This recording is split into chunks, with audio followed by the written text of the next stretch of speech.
Hey, so today I'm going to be going over the staff build I use on my Elementalist now that I've had a chance to update it after the changes from the June 23rd patch.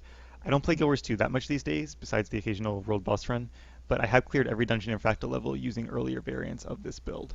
Now, I should start by saying that if you're trying to do any one specific thing with your Ellie, whether it's pure DPS, might stacking, a conditioned damage build, you're probably better off going with either Dagger Dagger or Dagger Focus. But if you're looking for a build that can do a little bit of everything and can adapt well to almost any situation, I highly recommend giving Staff a try.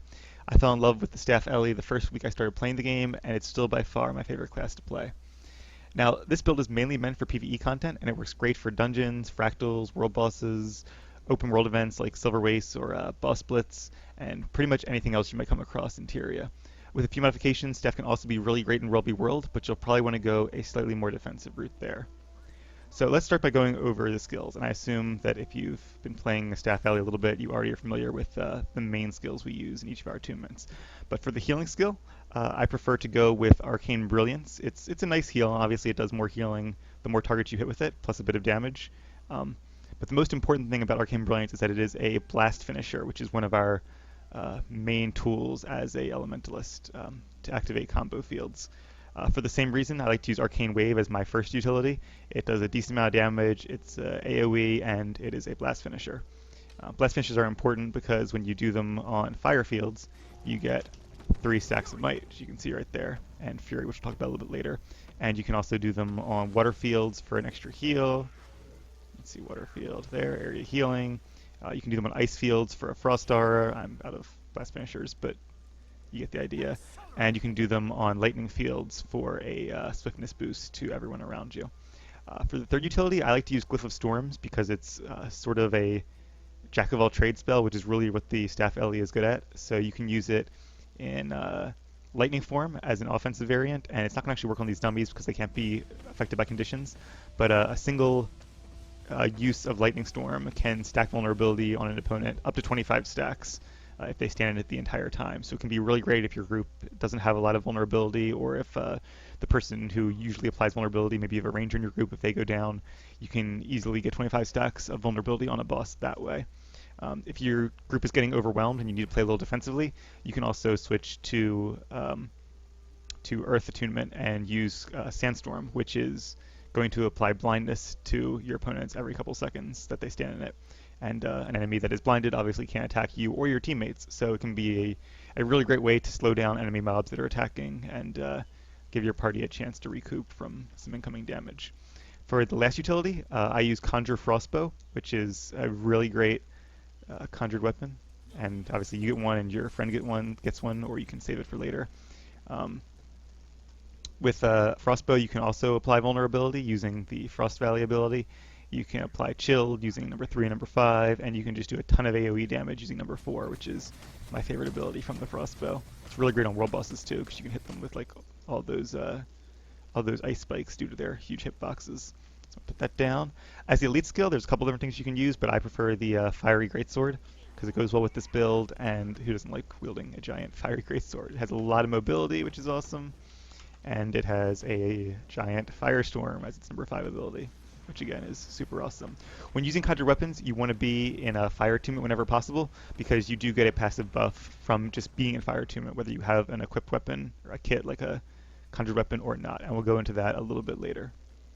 Alright, so I'm going to put this down. Oops, there we go. And next let's go over the actual build itself. So the 3 specializations I choose are Fire, Water, and Arcane, or Arcana, whatever it's called. So for Fire, your minor ability, your first one, is gain power while in Fire Attunement, which is great. Actually, right now I think it's bugged and it gives you the power no matter which attunement you're in. I assume they're going to fix that, but because most of your DPS comes from Fire anyway, that's still great to have. You have 3 choices here. I like going with Conjure because we do have 2 conjured weapons, the Frostbow and the Fiery Greatsword. And what this does is give you 10 charges with each of those weapons. So instead of being able to use 15 attacks while having them equipped, you can now use 25. And because they're both high DPS weapons, that's really great. As a little added bonus, you also get a Fire Aura every time you use a conjured weapon. And when it says when an ally picks up a conjured weapon, you yourself are your own ally. So it still counts even if you pick up your own conjured weapons. I could demonstrate that, I guess. See, I didn't actually pick up that one, but I still have my little fire aura for 5 seconds here. And fire aura, for those of you who aren't familiar, um, anytime somebody attacks you and you have fire aura, you gain a stack of might and they get burned. So that's pretty cool. As an alternative, you can also consider using burning precision, which makes your critical hits do burning damage, and gives burning an additional 20% duration.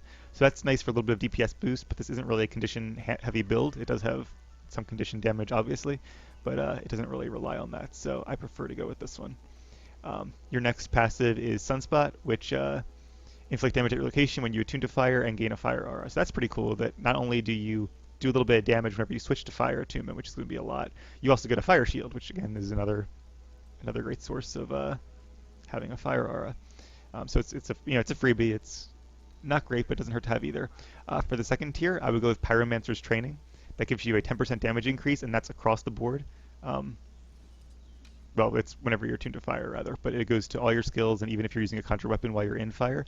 And it also gives you a reduced recharge rate on all of your fire spells, which means you can keep Lava Font, which is one of your highest DPS abilities, up 24/7, as long as you're obviously in fire and using it.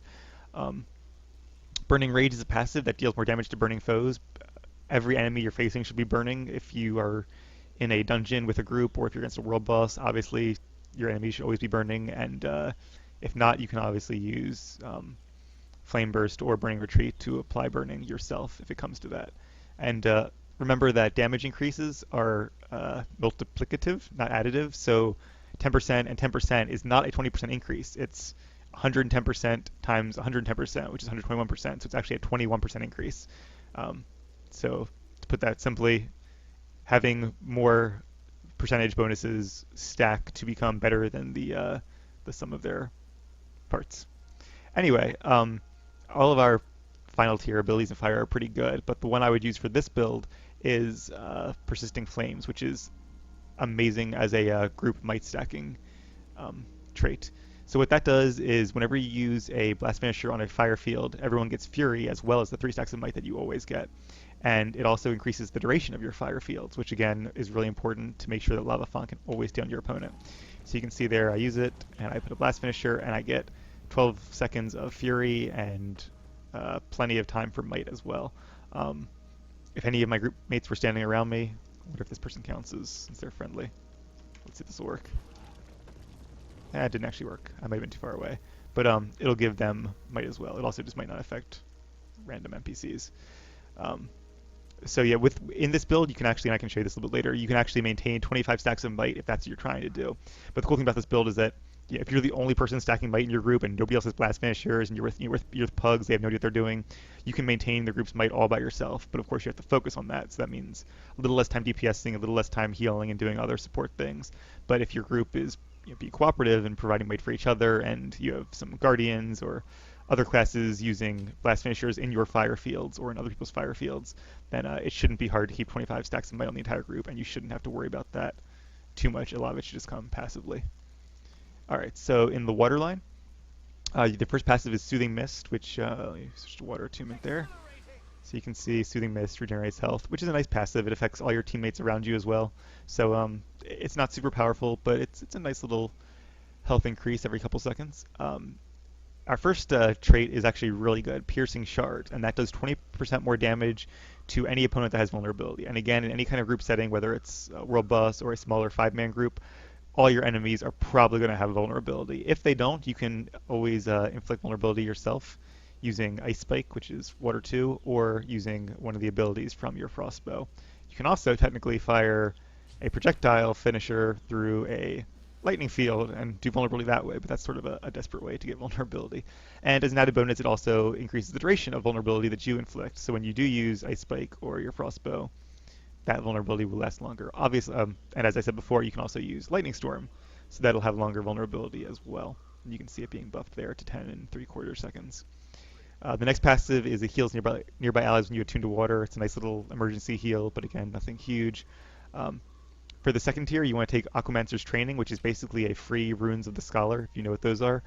You do 10% more damage whenever your health is above 90%, and because you have a decent amount of self-healing and dodging as well, it shouldn't be too hard to keep yourself topped off almost all the time.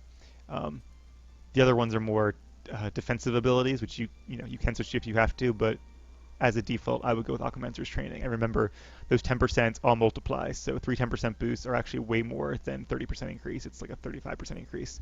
And then you also get a recharge for all your water abilities, which are your kind of support healy abilities. So that's great to have on top of it too, in case you're like sitting in water for a while, trying to keep your group alive, and they're all running around doing stupid stuff and dying. You can try to carry them a bit using your reduced water skills. Aquatic Benevolence increases healing done to allies, and this does not affect yourself. At least it shouldn't, unless it's bugged.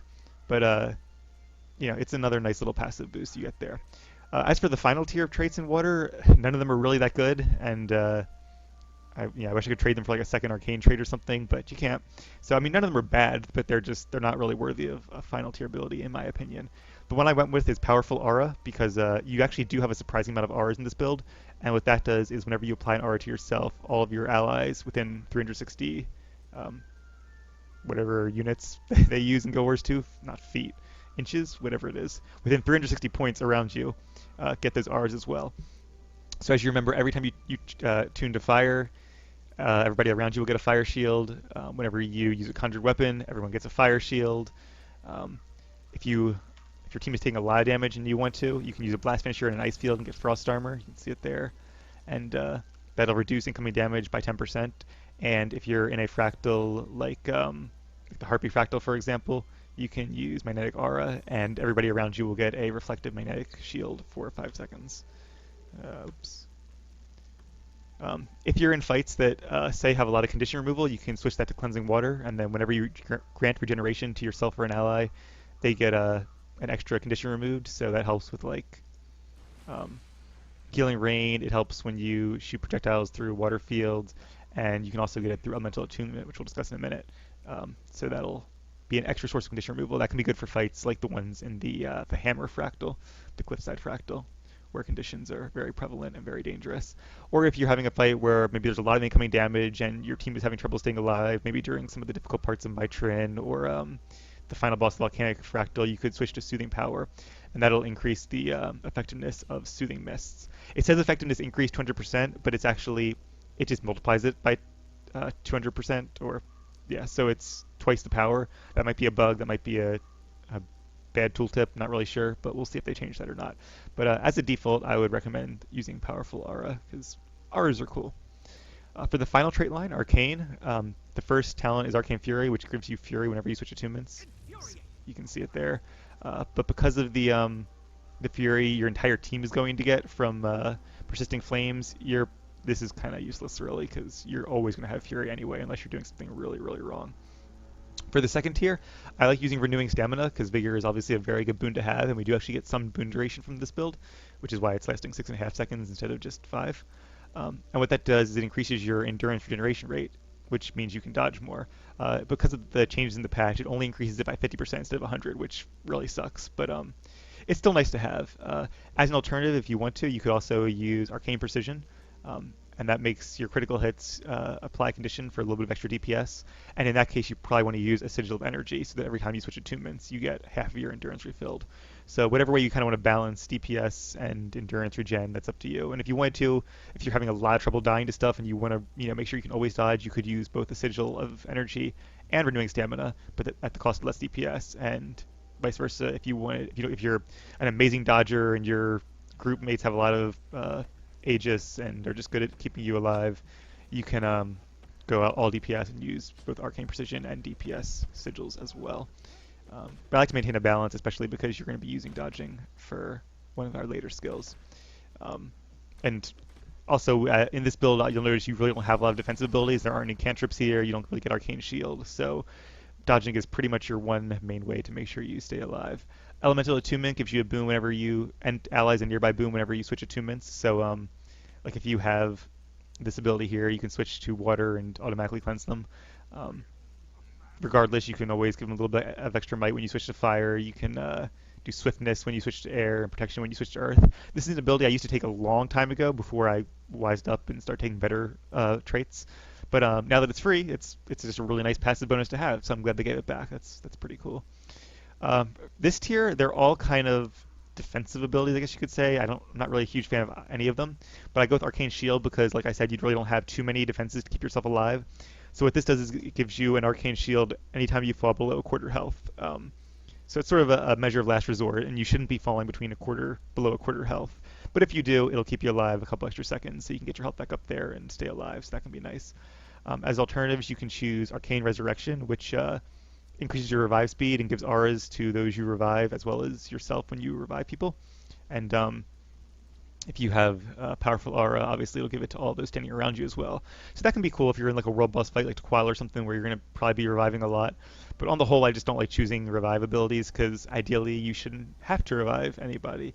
And the same goes for Elemental Contingency, which gives you a boon when you're struck because ideally you should not be being struck by things. So if you're getting struck by things, you're already kind of doing something wrong. But and I mean you're going to be struck by things no matter what anyway, so it's not bad to have. But of the three, I definitely prefer Arcane Shield, and it does damage too. So you could argue it is kind of a DPS ability, sort of. Um, our last passive, we get increased boon duration and quicker recharge when we swap attunements. So that's great to have. We have lots of boons. We have might, we have fury, we have vigor. We can grab regeneration and swiftness, protection. It's awesome to have. It's awesome to have this. Now, for the last three, each of these three have their benefits, and you could really make an argument for either of them. I personally love Evasive Arcana just because it makes the rotation feel so much smoother, in my opinion. What Evasive Arcana does is it gives you a free spell whenever you dodge, depending on what attunement you're in. And I always refer to this as the Swift's Army Knife of the Elementalist, which are kind of the Swiss Army Knife of the professions, because no matter what the situation calls for, you can have a way to react to it. So Flame Burst isn't that great, but it's a little bit extra damage, so why not?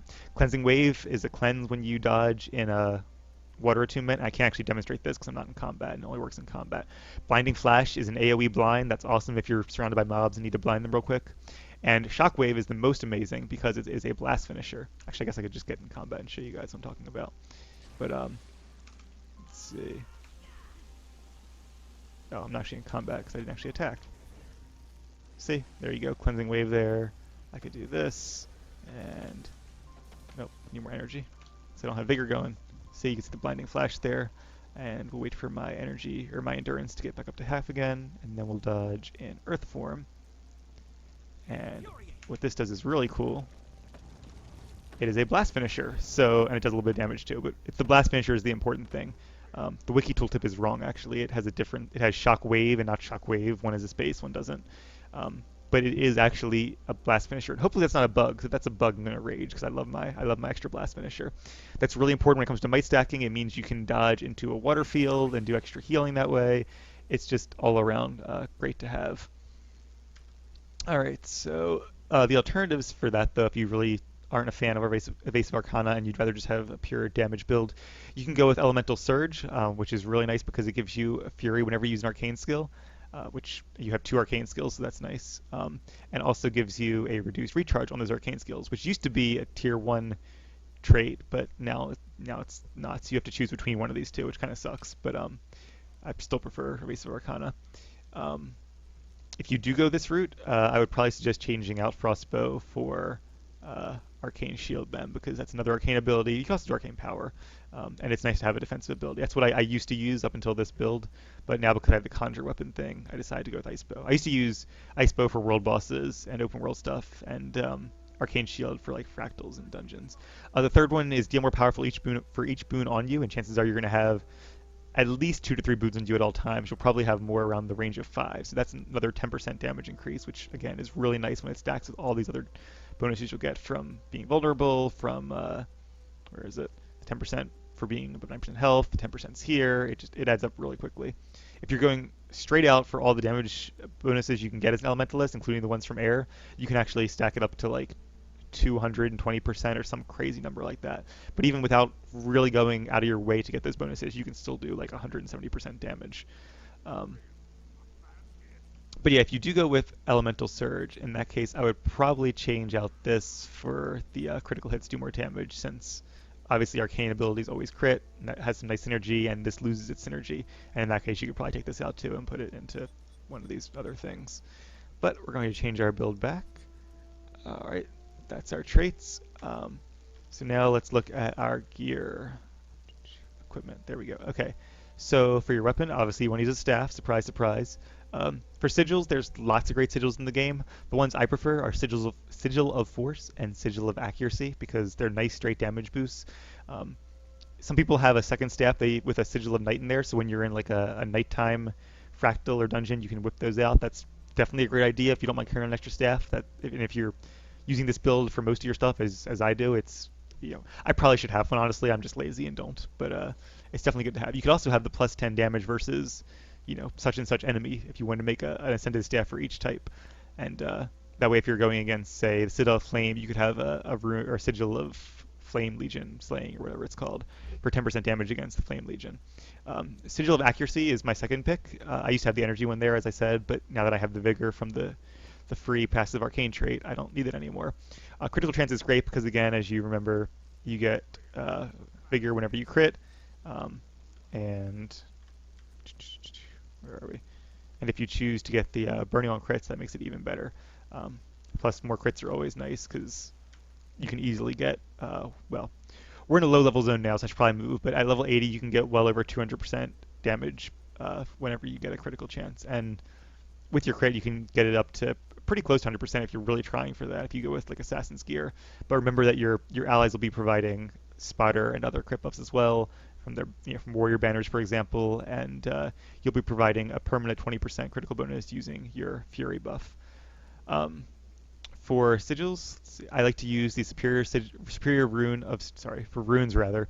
I like to use the superior rune of strength because it increases might duration by 45%, which is awesome. Since might stacking is one of the really cool things you can do with this build. It also increases power and gives you 5% damage while under the effects of might, which is, in other words, always. You could also do like Rune of the Flame Legion if you're looking for a cheaper equivalent because those increase burning duration and also give you a 7% damage boost. Rune of the Scholar is the highest DPS rune you can get. It gives you another 10% whenever you're above 90% HP, and some power on top of that. So if you really don't care about might stacking, if you have maybe a warrior in your group who has a might stacking build and you can rely more on DPS, then you can definitely switch that out for a superior rune of the Scholar. For gear itself, I would recommend doing a mix between Celestial and Berserker gear. If you're one of those people who's like, Zerker, go home, and you like, being really squishy but doing tons of DPS, you can definitely go all Berserker. That'll work fine with this build. It'll actually work really well with this build. I personally like to have a bit more defensiveness, and I don't know, part of me likes having the additional stats from Celestial, even if they are not min-max as much. Again, the whole kind of point of this build is to be a jack of all trades kind of deal. So you do lose some DPS doing this, but because of the changes to condition damage, it's actually less of a DPS decrease than it used to be because condition damage is actually useful now. So 4 of your 7 stat choices are actually offensive. So you do still lose some DPS overall than you will going full Berserker, but in exchange you get a lot of healing power, a lot of vitality, and a lot of toughness, and those are always good to have. I mean, even the best players are going to hit sometimes, and especially in fractals, where people always are like, you're going to get one shot in fractals. And yes, at level 50, there are some mechanics that one shot you, but on the whole, most things will not one shot you. If you have a bit of vitality and a bit of toughness from a few pieces of celestial gear, it'll be a 2-shot, and that can obviously save time from resing. So if you're the type of person who makes dumb mistakes from time to time, as I know I do, I certainly would try to mix in some celestial gear at least until you really get the hang of things. And if you're the type who just has a slow reaction time, you're always getting hit by things, you're always standing in crap you shouldn't, feel free to go all Celestial too. You're still going to do a lot of damage. It won't be as much as a full Berserker Ellie would obviously do, but the point of this isn't really to min-max damage anyway. So I use kind of a mix between the two. And I would recommend if you're new to the class, start with mostly Celestial, and then kind of work your way back to mix in Berserker pieces as you go. So maybe get a full set of exotic Celestial, and as you get Ascended pieces, start working in your Berserker pieces. Alright, so that's about it for gear, I think. Last, we were going to go over your nourishment. So there's 2 types of nourishment, obviously, food and utilities. For food, I like to use chocolate omnonberry creams because it gives you 20% increased boon duration, which is great for your might. It's great for all those other boons you have, vigor, fury, etc. And it gives you more magic find. Like, who doesn't love more magic finds? Maybe it's a bit selfish to be using a magic find food, but the 20% boon duration, even if it wasn't for the magic find, I would still give serious consideration to this just for the boon duration. You can also use, if you really want to go like all power and don't care as much about might stacking, as I said before, you can do, what's it called? Plate of, is it truffled steak? I can't remember which one is which. I saw it. yeah, plate of truffle steak is a really good DPS food, 100 power, 70 precision. And of course, there are some other great food items you can use. Just look up food online to figure out what those are. But those would be my two ones I would recommend. For cheap food, like while you're on the go, I like chocolate oranges. They're super cheap and they're 10% boon duration, 28% magic find. It's a nice cheap food supply you can use while doing like easy world bosses or running around the open world, stuff where you don't need to be at your maximum. Um, Same thing, I like using the sharpening skulls because they give you 30% magic find and that little cute feline fury buff on your quick bar. There she is. Hi, kitty.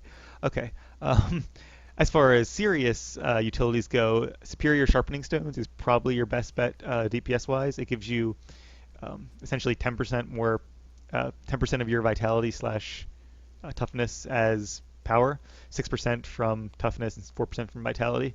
So, and because you do have a decent amount of celestial gear, if that's where you choose to go, it'll actually give you an additional reason to, or an additional bonus from that vitality and toughness. So it kind of has some nice synergy there. It'll increase your power that way.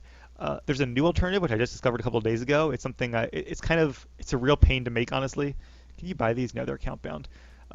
It's because they take charge crystals, quartz crystals, so you have to be kind of mindful of charging those. Um, if you don't know what those are, you take quartz, you take 25 pieces, and you charge it at a. They used to be called skill points. Now they're what? Heroes points. The one I use is in German Priory.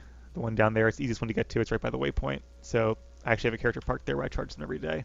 So I'm going to give these a try and see how they do. You will do more DPS with this one. However, this gives you 100 power, which is, from this I get, I think at level 80, it's like 150 power or something like that I get from the bonus. But you also get 10% more boon duration. And again, I love boon duration. I might be one of the few people who is addicted to it, but boon duration is one of the most awesome stats in the game, in my opinion. I love giving my teammates the whole idea of giving your teammates extra buffs to make them stronger and yourself as well. I love, as much as you can be a support role in Guild Wars 2, I like playing a support class, which is why I love the Staff Elementalist, because we can be a support class. We can effectively keep our team alive, we can make them do more damage, and we can also do a really nice amount of damage ourselves, so we're not really holding back the team that much. I did the math once, pre-condition change, and with the setup I use, it was like 90% of what you'd be using if you were like a full Zerk DPS build, but like 106% of the survivability plus more healing power and more utility. So it's a good trade-off in my opinion. So I guess last but not least, I'm going to pop two of these things. I'm not going to bother with one of these because, as I said, I don't really use it. I haven't ever used it before, to be honest with you. But I'm going to start using it and testing it out and seeing how it feels. But you can get to 25 stacks of might without that extra 10% boon duration, which is why I'm kind of leaning towards using these. And these are a little bit expensive on the trading post, but they're they're not too expensive if you only use them in dungeons and fractals and things that are really tough, like Tequatl or Jungle Worm. But yeah, okay. So for the most part, your rotation, quote unquote, is just using whichever abilities you need to use in response to any given situation. So if your team is taking a lot of damage, you're going to use some healing rain. You're going to use geyser. You can do some blast finishers inside of them. You can yell for your teammates to use their blast finishers inside of them, and that'll get your team's health back up. If you want to play a little defensively, you can use this. Whenever you're in water, be sure to drop an ice spike while you're at it just to get some extra vulnerability going. That's always a great help to your team. Air is nice for the blind. It's a single target blind from Lightning Surge. This knockback has some use in like the Grawl fractal, the volcanic fractal, whatever it's called. When more on speed is great for helping you go through trash. Static field, again, can be good in the Grawl fractal when you're trying to keep enemies away from the little sacrificial prisoners, whatever they are. And you can blast it for, well, I missed there because I fail, but it'll give you AoE swiftness as well. So if you're running through trash, those two can be helpful. On the whole, though, you won't be spending a lot of time in air with this build. Earth is nice for magnetic shield for the projectile reflect. Unsteady ground is another way to control the enemies to make sure they can't come across that. This will immobilize people. Again, it's great for control. And eruption is awesome because it's one of your blast finishers, which we'll show you in a bit. And it is a delayed blast finisher. The blast finisher happens at the end of the attack, not the beginning. So, well, I can show you right now, I guess. There you go. And wait for it. And boom! The blast finisher was right there when you saw the damage go out. Fire is your main sort of attunement. It's the one you're going to be in most of the time, ideally.